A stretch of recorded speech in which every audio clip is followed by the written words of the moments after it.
Somewhere out there, way past the last touch of sunlight, a lonely traveler is still moving through space. It's not a spaceship with people inside, and it's definitely not coming back home. It's Voyager 2, a tiny machine launched by humans almost 50 years ago, still wandering through the dark.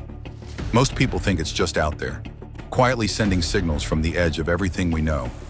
Until recently, when something strange happened. The warning. 46 years after Voyager 2 had left the known planets behind, the spacecraft sent a message to NASA headquarters, and they didn't know what to make of it. Voyager 2 had seen something and it had captured it, silently, faithfully, as it moved through the emptiness of space. When the data was cleaned up and analyzed back on Earth, the readings revealed something that made even the most seasoned scientists utterly confused. Roughly 310,000 miles from the probe, there was an object. An object moving at a speed that didn't make sense. It wasn't behaving like any asteroid, moon, or drifting fragment known to exist in that sector. There were no asteroid belts nearby, no rogue planets, no comets expected on that path. Yet this thing wasn't just floating aimlessly, it was following its direction of movement, matched Voyager 2's route almost perfectly. Then, as the probe's velocity shifted, the object's speed subtly changed too, as though it were mirroring the spacecraft's course. It clearly wasn't a coincidence. It was deliberate. Imagine a predator in the dark, gliding just behind its prey, adjusting its pace with precision, close enough to watch, far enough to remain unseen. That's what the data looked like. And for a few moments in NASA's quiet control room, everyone stared at the screen, realizing that Voyager 2 might not have been alone out there. The Grand Tour. In the early 1970s, the world felt two things at once: the chill of the Cold War and the thrill of reaching for the stars. On one hand, nations were locked in rivalries, but on the other, there was this fresh wave of optimism towards what could be lying in outer space. Humankind realized we could do more than orbit our own planet. We could send eyes and ears far beyond it. That spark is what lit the idea of the Grand Tour of the outer planets. Scientists at Jet Propulsion Laboratory realized that a once-in-176-year alignment of the giant planets, Jupiter, Saturn, Uranus, and Neptune, would allow a spacecraft to visit them in turn. This meant that the spacecraft would get a free ride from the giant planet's gravity wells, bending and accelerating its path like a cosmic pinball. Engineers and scientists knew if they missed that window, the next chance might be a century or more away. So a group of visionaries at JPL got to work. They had to build a single craft that could, in one sweep, visit the outer solar system. They realized that instead of launching separate missions for each planet, one well-timed launch plus gravity assist would do the trick. The mission was originally even grander, but budget pressures kicked in, forcing NASA to streamline the plan. That's where Voyager 2 comes in, launched on August 20th, 1977 from Cape Canaveral. It was the second of two twin craft, but the one destined to take the longer road, moving in towards Uranus and Neptune after Jupiter and Saturn. We launched two Voyager spacecraft. They were basically the same, but they were on different paths. Voyager 2 was the one that was chosen to do the Grand Tour, that is to fly by Jupiter, and then Saturn, and then Uranus, and then Neptune. There was excitement, but there was also pressure on all fronts. In fact, NASA nearly saw the project cut. According to historical notes, there were debates about funding and scope, so without buy-in, the grand idea might never have launched among the people behind it. One name stands out: Edward C. Stone, who was appointed project scientist for Voyager in 1972. He remained in that role for 50 years, shepherding the mission through a journey no one could have fully imagined. And then there's Carolyn Porco, who as a young imaging scientist on Voyager would later become famous for her work on Saturn's rings and moons via the Cassini mission. Her early days at Voyager also set the tone. However, these guys knew they were building something that might outlive them, that might even outlive Earth as we know it. Voyager 2 would fly beyond Neptune, then drift into interstellar space, continuing to whisper signals back to Earth while humanity got on with other things. Voyager 2's journey was actually spectacular.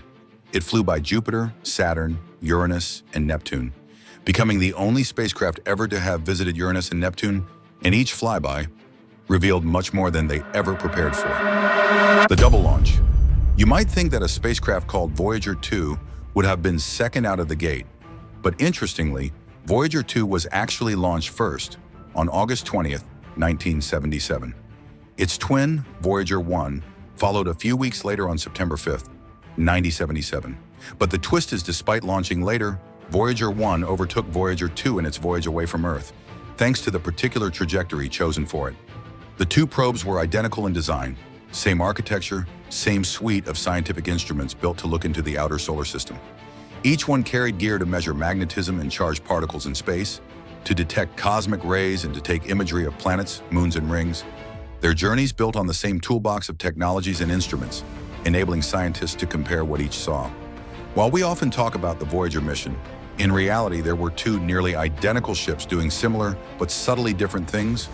No one would even believe that each one of these spacecraft had less computing memory than even a modest calculator or the simplest smartphone today. Basically, they ran on about 69 kilobytes of memory each. In fact, your smartwatch could outthink it 1 billion times over. Yet Voyager 2 is still out there doing science. The engineers didn't have gigabytes of RAM or the astounding technology we have today. All they had was clever design, resilience, and hope. And despite being first out, Voyager 2's slower, more circuitous route meant that by mid-December 1977, Voyager 1 had overtaken it in space, and because they were built the same, when differences in what they observed showed up, those differences were likely about the environment they passed through rather than idiosyncrasies of the craft. Encounter 1, Jupiter. The moment Voyager 2 hove into view of the giant planet in 1979, scientists were astonished at how much they didn't know about Jupiter. This probe followed in the footsteps of its twin, but Voyager 2 captured clearer, richer imagery, choosing some slightly different vantage points and timing that revealed new surprises. NASA's official gallery says Voyager 1 had taken roughly 19,000 pictures during its Jupiter encounter. And then Voyager 2 picked up the baton late April 1979 and kept shooting into August, racking up over 33,000 images of Jupiter and all its moons. As Voyager 2 moved past Jupiter, the discoveries just kept stacking up. First, there were the volcanoes on Moon Io. Yes, we're talking active volcanoes on a moon bigger than Earth. When Voyager 1 first spotted volcanic plumes on Io, it already stunned scientists. But then Voyager 2, slightly later in July 1979, confirmed the phenomenon, saw how the surface had changed in the interim, and watched those plumes still really active. The idea that a world a few 100 million miles away from Earth is geologically alive in this dramatic way hit the team like a thunderbolt. Then there's the moon Europa. Voyager 2 got closer to Europa than its twin had, and the photos revealed a strange, bright ice crust crisscrossed with dark streaks. Scientists immediately began to ponder. Could there be an ocean hiding underneath? The cracks looked less like ancient scars and more like the cracks you'd find on the floating ice sheets on Earth, hinting at movement beneath. Meanwhile, Jupiter itself showed off its dramatic weather. There were enormous lightning storms, auroras swirling with energy, atmospheric bands shifting and raging, far more complex than previously believed. The very notion of auroras and lightning that dwarfed Earth's own storms became real. Even NASA images show Jupiter's clouds and Great Red Spot region in unprecedented clarity as Voyager 2 approached. It was at that moment that scientists realized that they were witnessing something totally new. A plume on Io appeared, and it started to appear that they were seeing moons alive, dramatic, dynamic. When Io's volcanoes showed up, the discovery was so extraordinary that the optical navigation engineer, Linda Morabito, recalled spotting a mysterious streak off Io's limb on one of the navigation frames and realizing she had just seen volcanic activity. Even the spacecraft's systems had to endure enormous radiation as it crossed Jupiter's intense magnetosphere. According to records, the high radiation environment caused multiple issues for some instruments. Voyager 1's photopolarimeter suffered damage, and internal clock problems affected some narrow-angle camera exposures. What they didn't know is that on Saturn, it was about to go through so much more. Encounter 2, Saturn. When Voyager 2 swept past Saturn in August 1981, and everything that unfolded had never been seen, scientists had already seen Saturn through Voyager 1's eyes a year earlier. But this time the cameras were sharper, the instruments more tuned, and the curiosity even stronger. What scientists thought were smooth, uniform rings circling a calm planet turned out to be far more chaotic and alive than anyone imagined. Voyager 2's instruments revealed that, unlike they assumed, those rings weren't single bands at all, but billions, maybe even trillions, of icy particles. Some were no bigger than grains of dust. Others were the size of cars, hills, or even small mountains, all spinning and colliding into each other. Each ring rippled and twisted in ways that defied logic. As Voyager 2 drew closer, it was able to capture breathtaking images, showing waves, signs of motion and energy on a scale that no one had seen before.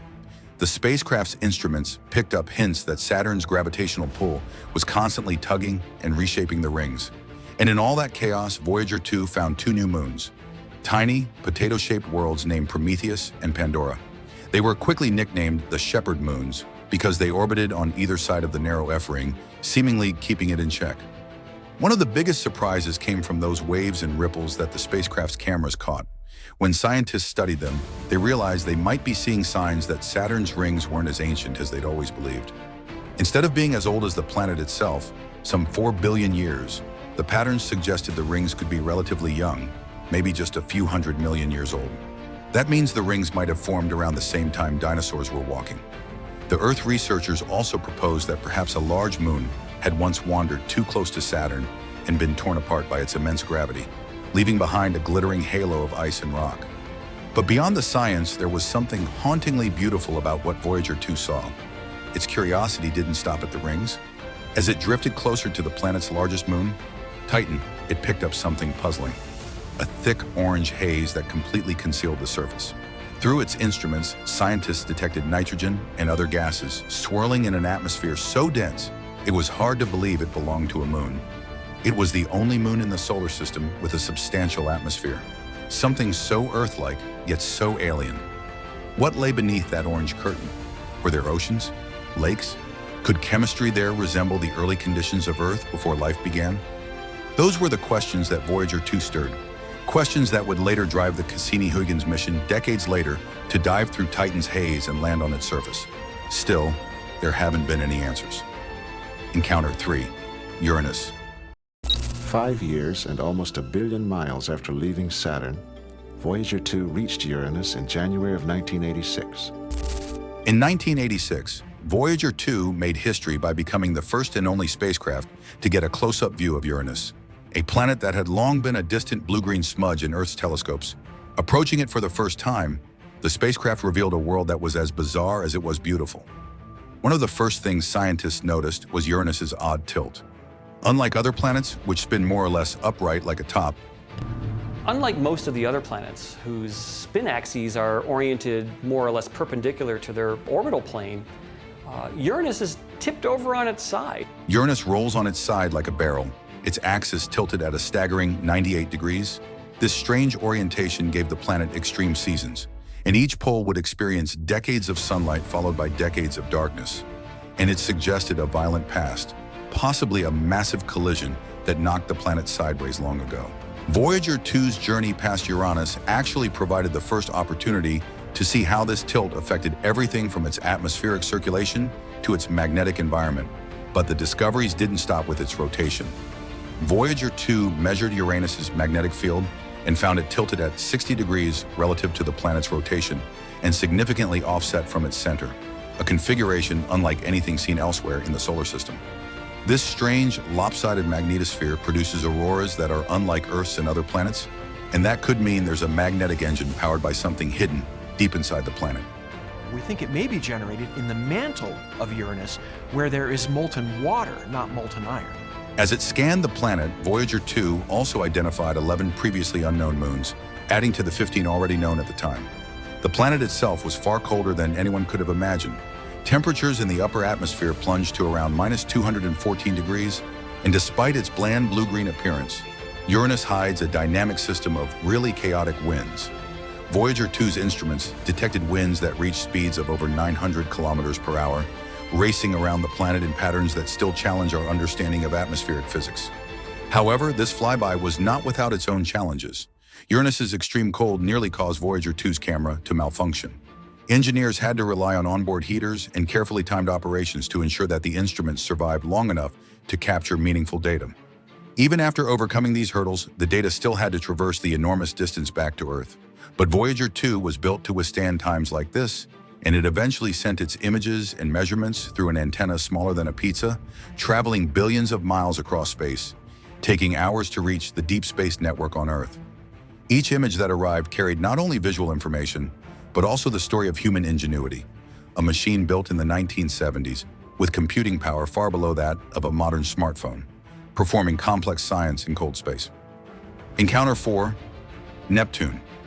1989, Voyager 2 makes one last flyby. Neptune is the final stop on the planet-hopping tour of the outer solar system. By 1989, Voyager 2 embarked on what would become its final planetary visit, sweeping past Neptune in a close encounter that marked the completion of humanity's first grand tour of the outer planets. For decades, Neptune had been a distant blue dot, discovered in 1846, and we could only see it faintly through telescopes. But when Voyager 2 approached, it revealed a world far more dynamic and mysterious than anyone could have imagined. One of the first discoveries that captured scientists' attention was the Great Dark Spot, a massive storm system roughly the size of Earth itself. A big, dark spot on the disk of Neptune. We hadn't seen anything like that. It swirled violently in Neptune's atmosphere, a turbulent vortex that demonstrated the incredible energy and activity present on a planet so far from the Sun. But what was more surprising was that when astronomers later looked back at Neptune with the Hubble Space Telescope, the storm had vanished entirely. Voyager 2 also revealed that Neptune's winds are the fastest in the solar system, racing at speeds up to 1,300 miles per hour. These supersonic winds whip around the planet far faster than the strongest hurricanes on Earth, giving the atmosphere a chaotic, restless energy. Despite its deep blue appearance, which might suggest a calm and serene world, Neptune is a planet of extremes, where invisible forces start up storms that can bring down entire continents. As Voyager 2 scanned the planet, it also discovered 6 previously unknown moons, adding to the intricate family of satellites already known to orbit Neptune. Among these moons, Triton stood out as particularly extraordinary. This icy moon displayed active nitrogen geysers, faint plumes that rose from its surface, meaning there could be geological activity driven by internal heat. The geysers were so delicate that they could be seen only by the shadows they cast on the moon's surface, requiring the spacecraft's keen instruments to catch even the faintest trace of motion. The flyby offered a wealth of information about Neptune's atmosphere and magnetosphere as well. Voyager 2 detected unusual cloud formations and bright methane clouds that drifted above the darker layers of the planet. These clouds revealed the dynamic vertical motions of the atmosphere and suggested that even far from the Sun, planets can have active weather systems powered by internal heat. The mission had taken nearly 12 years from its launch to reach this distant planet, navigating a carefully planned trajectory that used gravity assist from Jupiter, Saturn, and Uranus to gain speed and adjust its path. Along the way, the spacecraft had totally transformed our understanding of the outer solar system, revealing the moons, rings, storms, and magnetic fields of worlds that were once mere points of light. With Voyager 2's cameras and instruments scanning the gas giant one last time, scientists on Earth watched in awe as the spacecraft sent back images and data that would inspire research and wonder for decades. Near-death moments. 40 years after launch, Voyager 2 unfortunately faced one of its toughest challenges. Its power source, a plutonium-based generator, was weakening, forcing NASA engineers to shut down internal heaters and reroute power to keep key instruments alive. The risk was immense. Too cold and the electronics would fail. Too little power and communication would end. Then in 2023, a faulty command from Earth caused the probe to turn its antenna away, severing contact. For weeks, Voyager 2 drifted silently through the darkness, 12 billion miles from home, its faint signal lost, like a ghost ship wandering the edge of the solar system. Back on Earth, engineers waited anxiously, knowing each silent day meant lost data from their faraway explorer. Voyager 2 was still alive, still moving, but completely out of touch. Then NASA's Deep Space Network, the global system of giant antennas, was mobilized. From Canberra, Australia, the largest dish sent a powerful command, a shout across billions of miles, urging Voyager 2 to turn its antenna homeward. Slowly, the spacecraft obeyed. Faint signals began to return, weak but clear, proving that even after 4 decades in space, this tiny traveler could still hear us, and that human persistence could bridge even the vastest distance. So tell me, what part of Voyager 2's journey amazes you the most? The discoveries, the distance, or the fact that it's still alive out there against all odds? Drop your thoughts in the comments. I'd love to hear what you think. And if you enjoy stories that remind you how far curiosity can take us, make sure to like this video, subscribe, and hit the bell. Because next time, we're diving into more of the incredible things still happening beyond the edge of our solar system.